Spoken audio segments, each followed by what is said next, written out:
An ER nurse on a military base. There was an accident during training. Accidents happen all day every day, but this one was a flight incident. Flight incidents are a big deal. People die and multi-million-dollar aircrafts are destroyed. This accident was no different. My patient was the pilot, who ejected and survived. Unfortunately, everyone else on the flight did not. The accident was considered my patient's fault. So they brought the guy in. He walked in and was fine, but was wrecked with survivor's guilt. I was the highest-ranking nurse in the ER that day. And for that reason, the flight incident documentation was assigned to me. I was to perform the mandated blood draw to test the pilot for substances or alcohol. The room was somber. Deaths of people who were close to each other like brothers are easily the hardest thing to get through. The pilot's entire squadron, all his bosses' bosses, were there. I drew his blood. And it's a chain of custody, which means every person who touches the vials has to sign who they handed them off to for legal purposes. It's all to verify that no one tampered or switched out a vial. I don't know why, but I drew excess blood. Probably because it was my habit to draw a vial or two extra, in case a doctor wanted to add tests so I wouldn't have to stick a patient with a needle twice. When I gathered my trash up, I put them in my pocket. I don't know why I did this. I usually would have just thrown them away, but I had them with me when the pilot was discharged. His squadron went and got drunk together as they attempted to pull the pilot from an abyss of self-blame. I suppose it is important when that's your job to get past it so you can fly again, and I'm not going to judge anyone for how they managed to do that.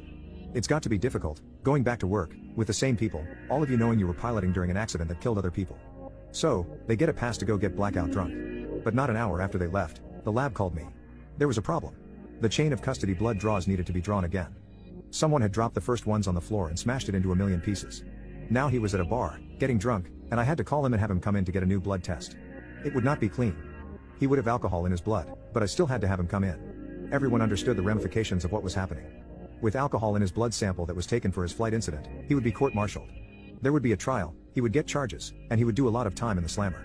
His commanding officer came with him and his expression was grave.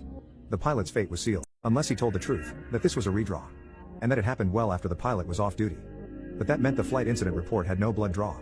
Which would end this pilot's career. Walking the pilot into the room where I was drawing his blood was like walking a career to the gallows. The whole time I did the paperwork and drew the blood, I knew what I had to do.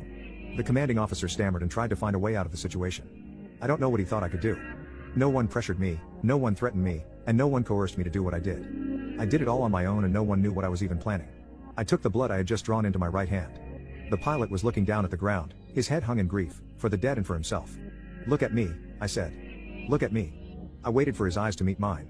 He had to understand what was happening and that everything would be okay. "Do you remember who drew your blood earlier today? Who did it?" "Who?" I demanded of him. "You did. It was you." He replied. Holding his blood in my right hand, I reached into my pocket with my left. I took out the blood I had held onto. And I told him, "This is some of the blood I drew from you earlier. This is yours." There was extra. His face went blank.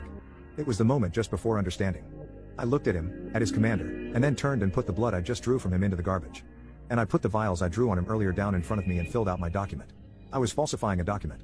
But it was his blood, I drew it and it never left my custody. There was no way he was going to have clean blood for this draw. I knew it, his commander knew it, he knew it. Relief washed over the room. Then the pilot mumbled something to his commander. I knew I was committing a crime, but the pilot was not under the influence in any way during that accident. Upon his return, he was not drunk but there would be alcohol in his blood. If that blood ran his career would be over. And it would be over unjustly, because he was sober when I got the first sample. I don't remember the look on his face afterwards, or what either of them said to me in gratitude. I only heard my heart beat and the blood rushing in my ears, because I knew it would be me doing time if anyone knew what I had done. I blew them off, waved them away and out of the room. They couldn't walk out triumphantly, they couldn't show that their spirits had lifted, couldn't slap me on the back. They had to leave without a fuss, so no one had any idea what I had just done. I feel terrible about it.